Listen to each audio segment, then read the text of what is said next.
ಲಾಂಜಿಟಿವಿಟಿ ಬೇಕಾ, ಬಾಡಿನ ಚೆನ್ನಾಗಿಟ್ಕೋಬೇಕಾ, ಈ ಮೂರು ಚೆನ್ನಾಗಿರಬೇಕು. ಒಂದು ಹಾರ್ಟ್, ಒಂದು ಲಂಗ್ಸ್, ಹೃದಯ, ಶ್ವಾಸಕೋಶ, ಇನ್ನೊಂದು ತೊಡೆ. ಆಶ್ಚರ್ಯ ಆಗತ್ತಾ ಹೇಳಿದ್ರೆ ಥೈಸ್, ಅದನ್ನು ಆರೋಗ್ಯವಾಗಿ ಇಟ್ಕೋಬೇಕು.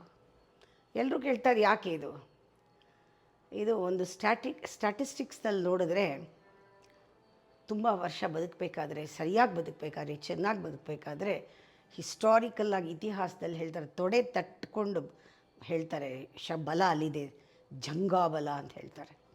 ನಾವು ಓಡಾಡೋಕ್ಕೆ, ಮೂಮೆಂಟ್ಗೆ, ವಾಕಿಂಗ್ಗೆ ಎಲ್ಲ ಈ ತೊಡೆಗಳಲ್ಲಿರೋ ಶಕ್ತಿ ಭಾಳ ಮುಖ್ಯ.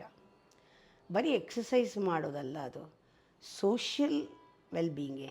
ಕೈ ಕಾಲೆಲ್ಲ ಬಿದ್ದೋದು, ತೊಡೆಯಲ್ಲಿ ಕೆಲಸ ಶಕ್ತಿ ಇಲ್ಲದೆ ಇದ್ದರೆ ಒಬ್ಬನ ಹೋಗಿ ಮೀಟ್ ಮಾಡೋಕ್ಕೆ ಕೂಡ ಆಗಲ್ಲ. ಜೀವನ ಇರೋದು ಫ್ರೆಂಡ್ಸನ್ನ ಮೀಟ್ ಮಾಡೋಕ್ಕೆ, ಇವ್ರನ್ನ ಹೋಗಿ ಮೀಟ್ ಮಾಡೋದು. ಸೋಷಿಯಲ್ ಒಂದು ಇದು ಬರಬೇಕಾದ್ರೆ ನಮ್ಮಲ್ಲಿ ಒಂದು ಮೊಬಿಲಿಟಿ ಬೇಕಲ್ವ, ಅದನ್ನು ಮೇಂಟೈನ್ ಮಾಡಬೇಕಲ್ವ. ಜೀವನ ಅದರಲ್ಲಿದೆ. ಬರೀ ಹಾರ್ಟು ಲಂಗ್ಸ್ ಇಟ್ಕೊಂಡ್ಬಿಟ್ರೆ ಪ್ರಯೋಜನ ಇಲ್ಲ. ಸೋಷಿಯಲ್ಲಾಗಿ ಎಲ್ಲರ ಜೊತೆ ಬೆರೆಯೋದು, ಎಲ್ಲರ ಜೊತೆ ಸಂತೋಷವಾಗಿರೋದು, ಎಲ್ಲರ ಜೊತೆ ಹಂಚ್ಕೊಳ್ಳೋದ್ರಲ್ಲಿರಬೇಕಾದ್ರೆ ನಾವು ಓಡಾಡಬೇಕು. ನಾವು ಸಾಯೋವರೆಗೂ ಓಡಾಡಬೇಕಷ್ಟೆ.